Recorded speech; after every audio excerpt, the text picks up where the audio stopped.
Our cities are filled with hidden battles, silent struggles fought in plain sight. They occur on our streets, in our parks, and under the eaves of public buildings.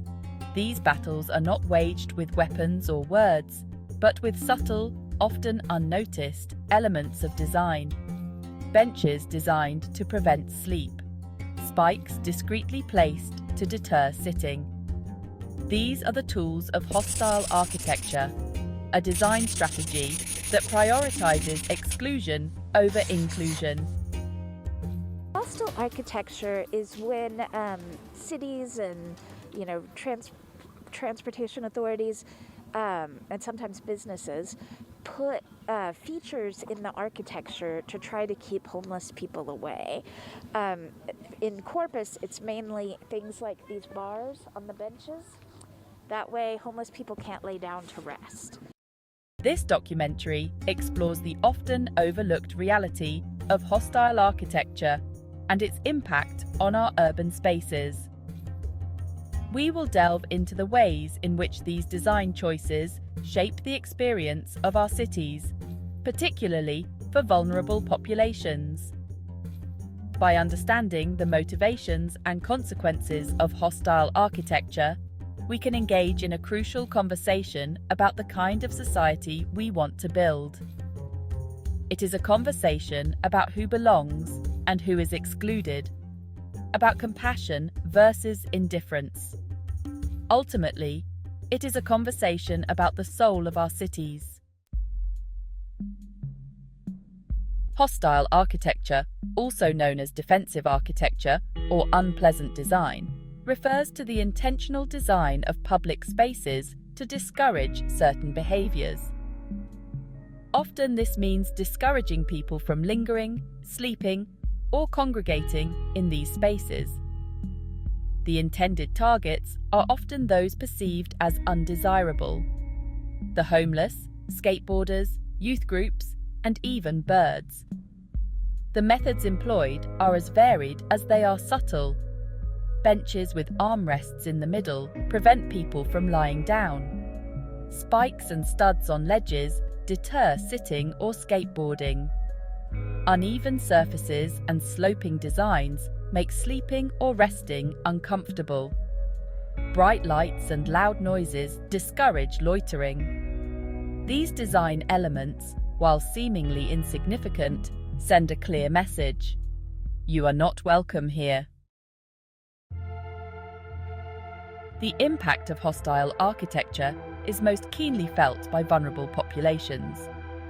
Imagine being elderly and needing to rest your weary legs, only to find no bench that accommodates your need to sit comfortably.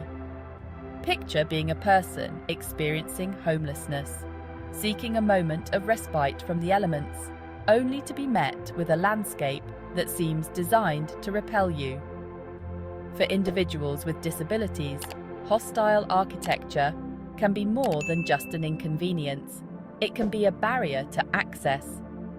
Benches without armrests are difficult to use for those who need support getting up and down. Narrow sidewalks and uneven surfaces pose challenges for people with mobility impairments. In essence, hostile architecture creates a city that is not designed for everyone, but for a select few.